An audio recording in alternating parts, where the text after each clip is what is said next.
I should be getting a tip because of how much work No, this you was. don't deserve Yes, a tip. You certainly don't. Why do I not? You're crushing the ramen noodles for I'm one. not With crushing it. anything. Yes, The you ramen are. noodles are perfectly fine. No, I don't know what you're talking no, about. they're not. They're perfectly I just fine. crush them for They're one. not crushed. And why does it matter anyways? I'm You're taking not it back to good the at store. your They're job, not for so you why would you anymore. get a tip? They're not for you anymore. I just told you why I should get a tip. They- I had to pack all of this in my car and I bring it to paid you guys for and unpack it. You did not pay me. You paid the You paid the I paid for delivery this app. food, okay? You paid the delivery app. You did not pay me. So, I just wanted to talk about this particular video. I can understand the frustration of the driver, you know, whether she do DoorDash or Uber Eats. I happen to do both. You know, I understand her frustration, but she must not have read the agreement prior to signing up for Uber Eats and DoorDash. And part of it is the customer is not obligated to give you a tip.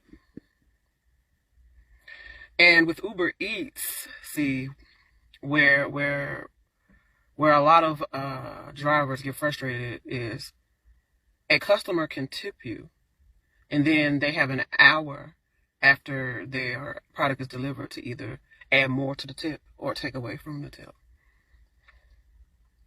But basically, you're signing up for Uber Eats and or DoorDash base pay.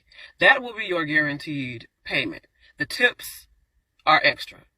Whenever you get a order that comes on your app and it says includes expected tip, that is kind of false advertising. Includes expected. That's not a guaranteed tip. Includes expected. They should just say expected tip. It shouldn't be an inclusion, because a lot of customers will tip bait you, and they can find any excuse to take the tip away from you. So if you get a order that's like $3 plus a $7 tip from the beginning, they can take that $7 tip away from you, and you only get $3. This is what you sign up for when you drive for these gigs, for the Uber and for DoorDash. I understand her frustration, but it don't matter if you drove 20 miles. It don't matter if you had $400, $500 worth of groceries or whatever in your bag. It don't matter if you had $200 worth of food in your back seat. These customers are not obligated to tip you, and that's just how it go.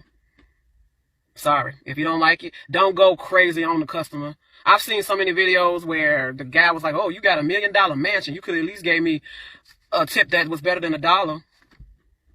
You know, people be thinking that just because they live in a mansion or just because don't mean that, hell, they trying to save a buck too. How else you gonna think they gonna pay for that mortgage, that big old mortgage payment? You know what I'm saying?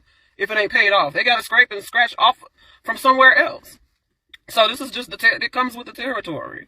You know, don't get upset. This is what you signed up for. You know, you are not a W-2 worker.